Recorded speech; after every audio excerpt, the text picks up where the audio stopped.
right, so mini vlog. Camera's over here. This is all shot on my iPhone.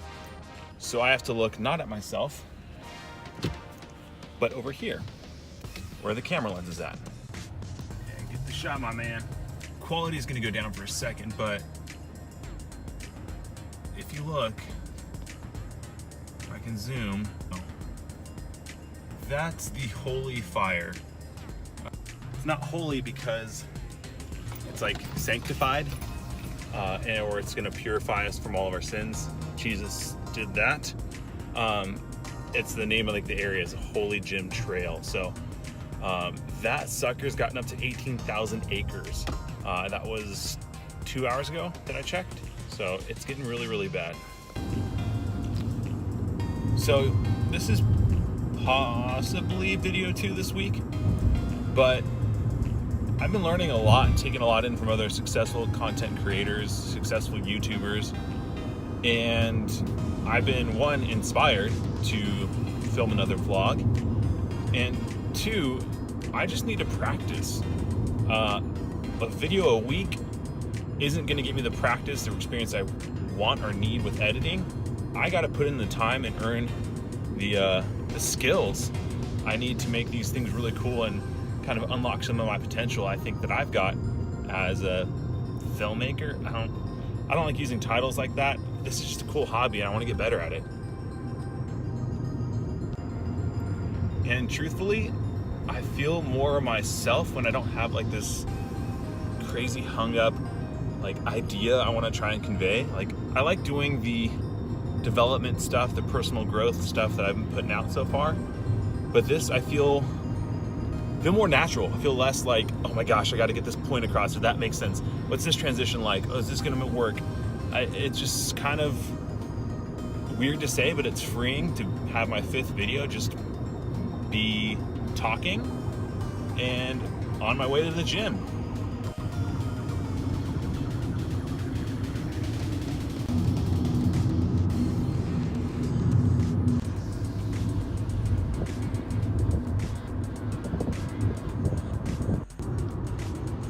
So in my short time of making vlogs and doing YouTube, which is now a verb, I've fallen into a trap already.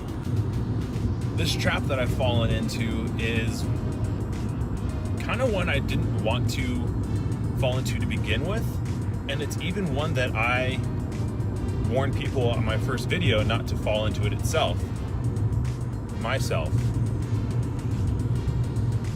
Something that I warn people not to fall into themselves, and I myself have fallen into it.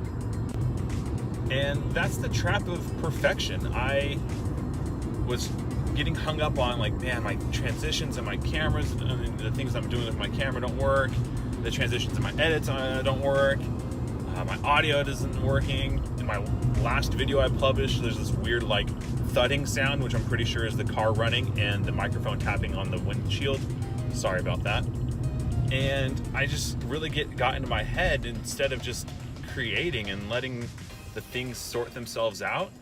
I got caught in, man, it's not perfect, it's not good enough, I don't want to do this, is this really what is anybody even listening? Like, all these things you start to worry about when you're trying to do something new. Like, I started getting into it. So thankfully, actually, let me backtrack a little bit. So this is where it started. This morning, Justin Sua, I think I'm saying that right, my bad, dog, if I butchered your last name. Anyways, he posted on his story this really cool, like, it was a longer post, I don't remember exactly what it was, but basically the gist of it was, you've got somebody you admire, somebody you look up to, somebody you respect, but don't forget they weren't always as you see them. They had there's something along the lines, they had their trials, and then they had their point of growth. I'll actually just put the whole quote here so you can read it for yourself.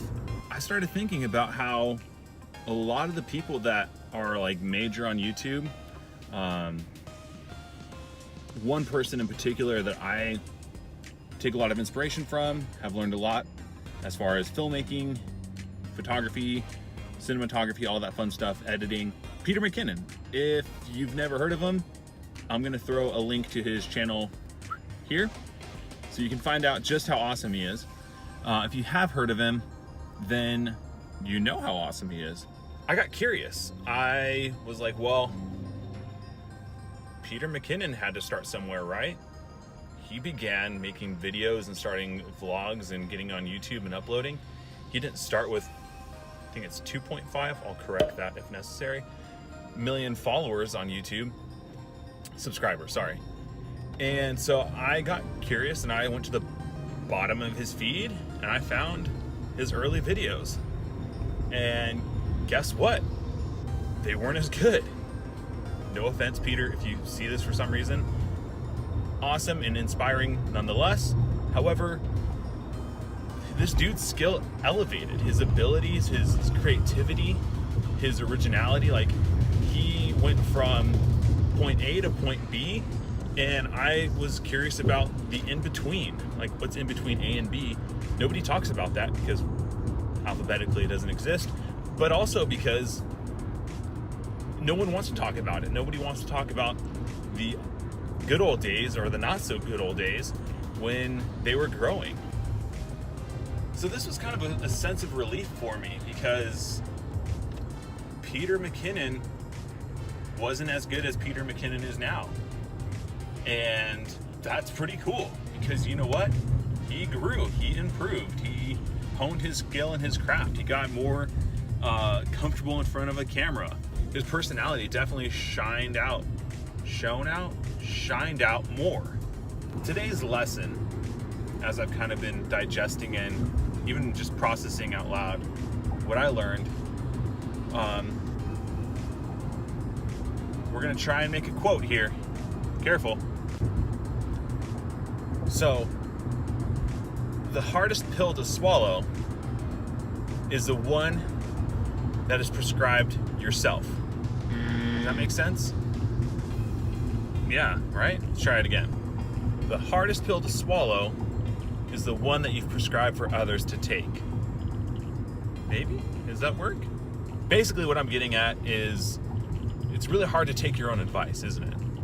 And I forgot very quickly, 4 weeks later, in fact, how to do the very thing I told others to do. So, but it's a good reminder, it was a good lesson. I'm actually gonna throw the link here and down here in the description to that talk that, it was kind of, yeah, it was just honest talk that Peter gave. Very simple, it wasn't like super cinematic or anything, but it was, for me, it was impactful. And I think that's another lesson I can take away for myself as well, is the message can be impactful without having all the bells and whistles and having everything all tied up in a neat little package. And so I think there's a time and place for the cinematic, the creative, and sometimes not every video needs to be that high scale production. It can just be you with your camera at your desk, just speaking from the heart. And so maybe this is kind of what we've got going on with the car thing. Who knows? But you know what's really rad? Another train of thought is like this whole YouTube thing, this whole video filmmaking thing, this whole being a creative is just that. It's just be creative. What's awesome is when you set out to do your own thing, it's literally your own thing. Like, you don't have to follow a certain protocol. You don't have to have certain gear or certain style or certain, like, even formatting. Like, formatting can be very, like, stifling. And so it's really cool. It's a really awesome feeling, actually. Just do whatever you want and do it often. Do what you love. Have fun doing it. And what will be, will be. Just get out there and have fun. What's also really rad to think about too is this whole creative process. There's actually, oh wait, that's the title of a video I saw recently. It's with Peter McKinnon and his buddy, another YouTube guy named Chris Howe. I think that's how you say his name. Stupid joke. Anyways, so they talked about just having freedom to do whatever you want as a creative. And that was another thing I learned today was reminded of, in fact, was to just have fun and explore. Given the various topics, this may be separate videos, and they may not be long. They may, in fact, be less than 2 minutes each. Who knows? But I'm gonna go with it and see what comes out at the end. And if I've got 3 videos, I've got 3 videos. That's really cool. And this has just been really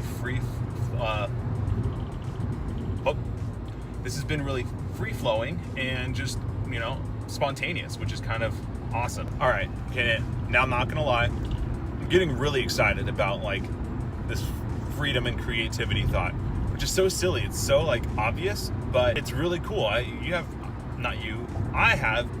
you have permission to do whatever you want as you express yourself creatively. And I'm gonna take that liberty.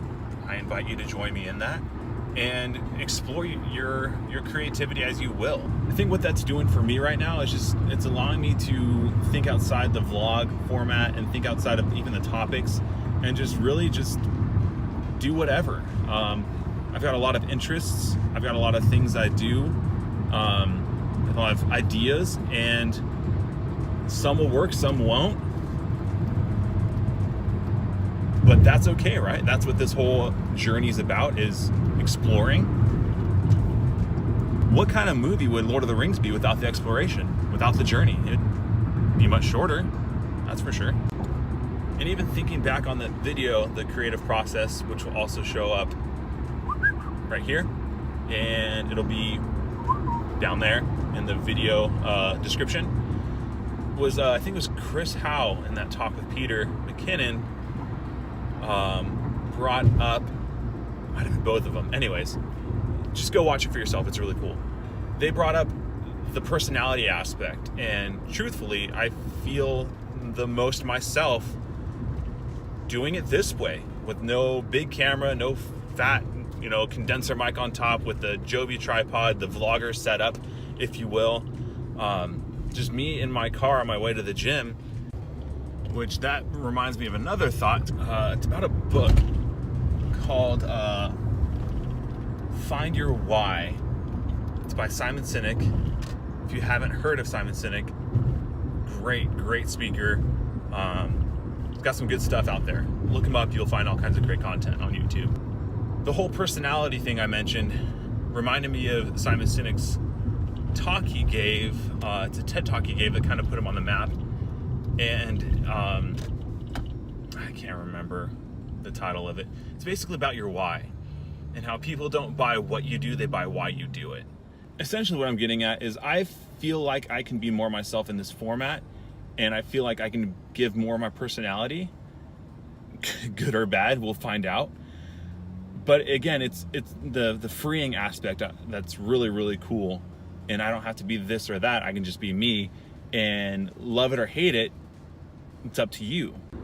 So we're getting close to the gym.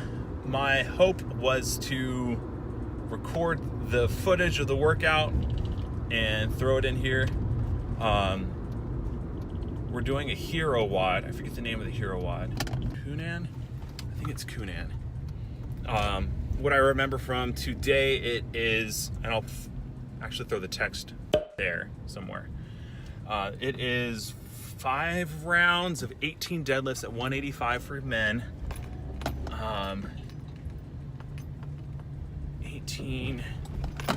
21 wall balls with a 20-pound wall ball, and a 400-meter run, which that'll be interesting with the amount of smoke in the air, but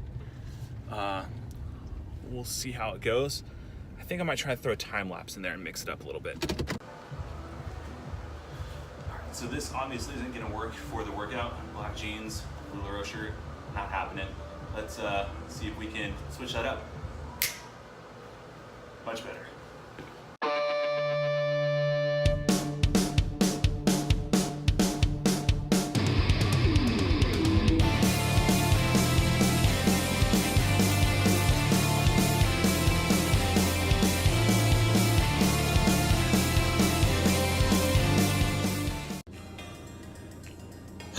Okay, let's make this. All right, well, hair's hopeless. That was terrible. I thought it was a 5-round workout. Turns out 8 rounds. And that was awful. First round was like, ooh, we can do this. Yeah. Second through 8th round was horrible. There was at least 12 times I was ready to leave and just say, no, I'm gonna go home, I'm gonna edit. I just wanna not do this right now. Shout out to the 5:30 Friday class. Y'all are the real MVPs. You're the reason I finished the workout. So I have to mosey on and get the car in motion. I've got some plans this evening, but I did find out the hero workout Kunan is in memory of the Thai Navy SEAL who died on the rescue mission to save I think it was like 12 kids from the cave. And that was like really, really awesome to do because that's like a real story that just happened. It's like, it's fresh in everybody's minds. And that workout was tough. And to think about somebody who gave so much and sacrificed so much for others, it was kind of like inspiring and challenging all at the same time to do my best. And like I said, there was several occasions I wanted to quit, and luckily the other homies wouldn't let me quit. So time cap was 45 minutes. I did it in 43:57, record breaking. But I went from I don't want to do this, I don't think I'm gonna finish, to hey, we can do this if we hustle. So put a little hustle in, and now we made it out on the other side. So lesson learned. If you think you can't do it, keep doing, because you probably will get it done. I think that's gonna be the end of the vlog. So thank you for tuning in and coming along with me on my journey to the gym. I hope you enjoyed this one a little bit more, to be honest. I felt more comfortable, felt more natural. Just gotta get used to filming with my phone. I wanna look here, but you're over here. So, okay, that's it. I'm on the 91. It's time to get home, freshened up, and hang out with some people I love. We'll see you next time.